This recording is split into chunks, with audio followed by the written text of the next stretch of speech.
Hi, students. Today I wanted to go over sort of the 1930s and the events leading up to the Second World War.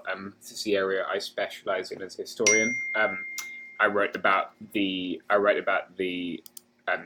Popular Olympics, which happened in 1936. But more broadly, what I write about is anti-fascism and using sport and physical culture to bring together anti-fascist alliances. You will hear anti-fascism thrown around in the media as if it is some kind of terrorist group. Anti-fascism is very simply opposition to fascism. Fascism is an ideology which is hyper-nationalistic, which prejudices the needs of one group above the needs of the rest of humanity, which necessarily, therefore, is xenophobic and/or racist and/or oppressive of certain religions or ethnicities. It is a reaction to modernity. Fascism emerges in the 19 teens and 1930s as a reaction to the dislocation caused by modernity. Anti-fascism is very simply an ideology which believes that scapegoating, persecuting, and ultimately eliminating one group from society is wrong, and that it is therefore better to abandon or to postpone the class struggle, which much of the left puts as its goal, right? The class war that we read about in Marxism when we read about the Communist Manifesto. It is better to wait for the class war and first win this important fight against fascism. So what anti-fascism says is communists, socialists, bourgeois liberals, social democrats, anybody who opposes fascism can come together. We can all agree that we want fascism to go away, and we'll put aside our political differences about what the future revolution or change should be like, and we'll continue with these basic things we agree on: free education, free healthcare, provision of social services, and most importantly, we'll get together to fight against fascism. Okay, so that's what anti-fascism is. Let's look at this period when ultimately the whole world, aside from Nazi Germany, fascist Italy, Japan, and a few allied regimes and conquered nations, becomes a giant anti-fascist alliance, right? I shouldn't say the whole world, but much of the democratic world. So from the peace at Versailles to the civil war in Spain, which you can really see as an outbreak of this conflict between democracy and fascism, there were 18 years. It's about as long as some of you have been alive, but it's not very long, right? In the intervening period between Versailles and the beginning of this conflict, there are several factors which accelerate this decline. One is the Great Depression, right? Between 1929 and 1932, gross domestic product globally fell by 15%. If you want a comparison, if many of you remember the recession in 2008, that was less than 1%. So it's more than 15 times worse than that. And what this meant is that the United States investors who had been lending money to Germany, which allowed it to pay its reparations and rebuild its economy, pulled out.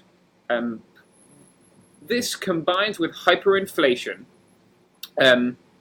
which means prices. Inflation is a decrease in the value of your money, right? And what you get for your money, you get less for your money. In Germany, prices doubled every 2 days, right? So you imagine your $3 coffee costs $6, and then it costs $12, and then it costs $24. Soon you're going to need a wheelbarrow full of cash to buy anything, and if you have savings, they're very quickly worthless, right? That was my cat standing on the keyboard. The perceived breakdown of the capitalist system leads to people looking for alternatives, right?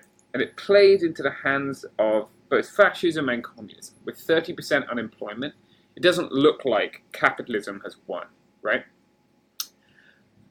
So let's talk about Spain very briefly. Spain often gets missed out of this narrative, right? We often think of Spain kind of outside of European history, but Spanish democracy in the 1930s was seen as kind of a beacon of the possible. Spain had a republic which came after this guy, Primo de Rivera, had fallen from power and its king had abdicated, which was highly democratic, highly progressive, It was very representative, but what it represented was a deeply divided country. On one hand, you had an extremely conservative, religious, Catholic Spain, and on the other hand, you had a very progressive, pointedly atheist, not even agnostic, and leftist Spain, which wanted education. They wanted Spain to be the country that had universal education, that built popular universities, that advanced the cause of women's suffrage, that advanced access to healthcare and the workplace for women, that did away with racial prejudice and bias. So this is the left, and on the right you have a country which wishes to remain Catholic, which wants the nation and the church to be intertwined, which wants Spain to be the country that it was 150 years, 200 years before, when it had a great empire, and to remain very tied to the traditions which had once made Spain one of the most powerful nations on earth. These two Spains can't agree on very much, and in the Republic, elections every 2 years basically vacillate between one and the other. Beginning in October 1934, during what's called the Bienio Negro, the Black Biennium, in which CEDA, which is a Catholic conservative organization, was in control of Spain, or they had a CEDA alliance with other right-wing parties. There had been armed insurrection against the Republic before. There had been armed insurrection on the right. What this is a popular armed insurrection of the unions in both Asturias and Catalonia, when certain provisions of the constitution are being ignored by the CEDA government. In the case of Catalonia, the conflict breaks out over some obscurity of agricultural laws you don't need to know about. In the case of Asturias, it's a miners' strike that the military is sent in to put down. But what it leads to is a conflict between the government and the people. And when those people in 1936 elect a Popular Front government, so the Popular Front is essentially a group of parties on the left that put aside their disagreements to agree on opposing fascism and opposing this sort of advance of fascism. So it's socialist, it's communist, it's anarchist, it's liberal bourgeois, it's social democrat.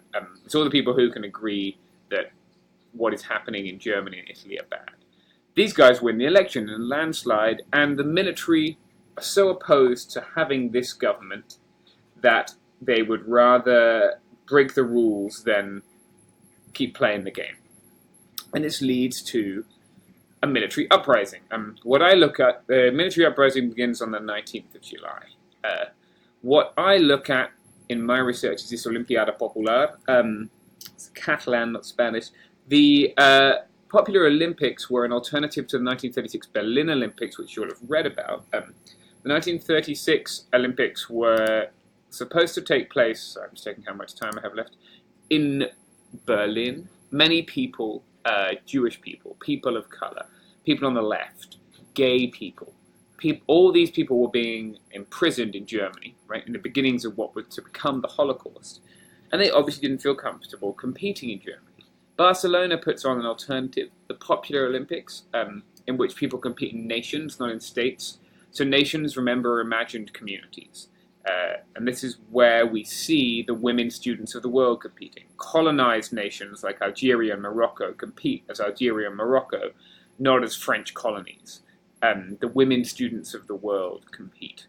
The displaced Jews of Europe compete, right? You don't want to compete for Germany if you're Jewish and Jews are being killed in Germany. Fortunately, this Olympiad never happens. Why does it never happen? Because the Civil War begins. The Civil War begins when the military rises up against the government. Now, unfortunately for the military, the people, the working class, the militias are well prepared. And so the military doesn't win in many of the cities. Often the military is forced back to their barracks, their leaders are arrested in the case of Barcelona, they're imprisoned on the prison ship, and later they stand trial and they're executed. This is the beginning of a civil war which will go on until 1939. Now this war, in which a democratically elected government is displaced by the military, is something that begins to attract the attention of the world, both on the left and on the right. On the right, Franco gets support. Franco is leading the military coup, right? Franco gets support from Mussolini, the Italian fascist dictator, and Adolf Hitler in Germany. Hitler sends the Condor Legion. Condor Legion are a air squadron who take part in what is, it's not the first bombing of civilian population, but it is the first one in Europe. It's the first one that really becomes news. And I'd like you to watch this video about what happens at Guernica. And from what happens at Guernica, this mass bombing, we get this amazing painting by Pablo Picasso, right, which sort of begins to draw attention to the world, of the world, to what war is like. Because this is a new kind of war. This is total war, to use a phrase coined by Joseph Goebbels, right? Goebbels believed that no one was not a fair target in war, right? If your factories are producing clothes or bombs or grenades or tanks, we can bomb the women and children who work in those factories or who live near those factories, right? And this begins in the Spanish Civil War. People the world over see this and see that they don't like it, right? They see that this fascism isn't going to be contained. If it wins in Spain, it's not going to stop in Spain. It's going to go on to France. It's going to go on to Britain. And so 45,000 people volunteer to fight for the Spanish Republic. Now the democratic powers, right, Britain, France, Germany, Britain, France, the United States, maintain a policy of non-intervention. That is to say, they're not going to intervene because they see this as an internal struggle. But many people can't not intervene, and that's where we see the International Brigades. These 45,000 people, men and women. And as I said, the Republic had a progressive gender ideology, which meant that women and men fought side by side, right? These are milicianas. They are women soldiers. They're not women soldiers in the sense they're only different from male soldiers. They are just soldiers, and they happen to be women. The Republic welcomes volunteers from the United States, from the United Kingdom. Many of the athletes who came over to take part in this popular Olympics, you'll notice the diversity in this poster, which is not what we normally see in the 30s, right? People of color, women. Some of these athletes, about 200 of them, return to fight or stay to fight. George Orwell comes to fight, right? That's where we get homage to Catalonia. Ernest Hemingway comes for a while. Langston Hughes comes for a while. The United States sends over 10,000 volunteers.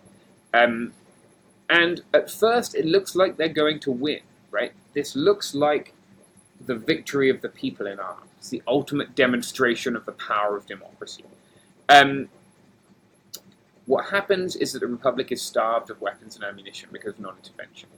The rebels, the military coup plotters, they are armed and equipped by the fascists in Germany and Italy.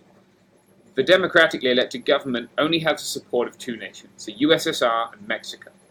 And they're gradually forced to conform to more doctrinaire communism in order to get the support of the USSR. And what that means is doing away with these popular militias. The popular militias elected their leaders. They voted on when they were going to attack. Women and men served alongside each other. And when the Russian influence gets more and more, they become more and more disciplined, more military, more doctrinaire communist rather than anarchist or social democrat or socialist or the various different ideologies that made up the militia, right?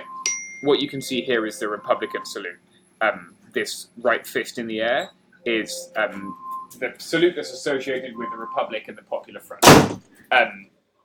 And gradually these people go from being Republicans to being communists, or their military goes from being Republican to being communist. I'd like you to watch this couple of videos here. And then what we see here is this incredible poster art, right? This war becomes a huge propaganda effort for the Republic because they know that they need the support of Britain, France, and the United States in order to survive. And so these amazing posters, right? This very famous photo. They also actively caught the interest of Black American people because, again, the Republic has progressive views on race. And at the time, the United States had a fully segregated military. So we have black soldiers serving as officers in Spain who, when ultimately the Republic loses the Civil War and the military, the coup, wins, they end up back in the United States, not even able to eat with the soldiers they've been in command of in Spain. And this very much sets the scene for what's